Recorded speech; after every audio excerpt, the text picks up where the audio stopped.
Virginia Woolf's Orlando. A biography is a groundbreaking novel that blends fantasy, biography, and feminist themes.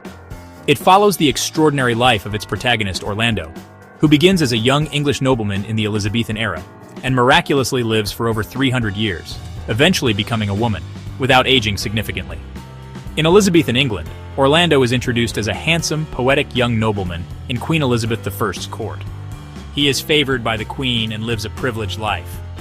He falls in love with a Russian princess named Sasha, but she ultimately betrays him, leaving him heartbroken. In the 17th century, Orlando retreats into isolation, writing poetry. He is appointed ambassador to Constantinople during the reign of King Charles II. After a mysterious illness and political unrest, Orlando falls into a deep sleep and wakes up to discover he is transformed into a woman. Now Lady Orlando, she flees Constantinople dressed as a man and begins to explore life in different roles and genders. She returns to England and tries to live as a woman in a society that places strict limits on her freedom and rights. Through the 18th and 19th centuries, Orlando moves through the changing social climates of Georgian and Victorian England.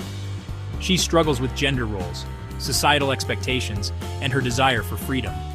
She also wrestles with finishing her life's poetic work, The Oak Tree.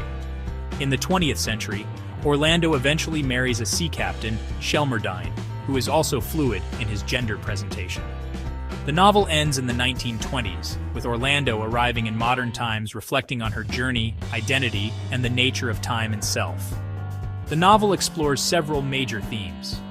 Gender fluidity is at its heart, boldly examining gender identity and showing that a person's essence goes beyond physical sex.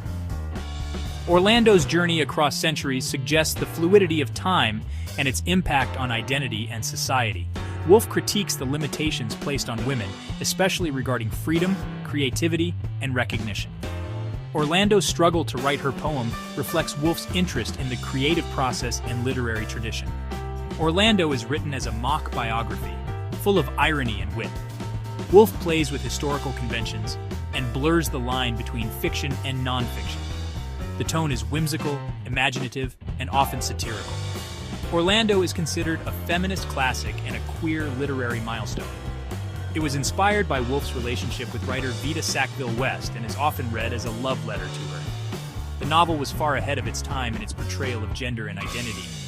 Credits script by your name, based on Virginia Woolf's Orlando.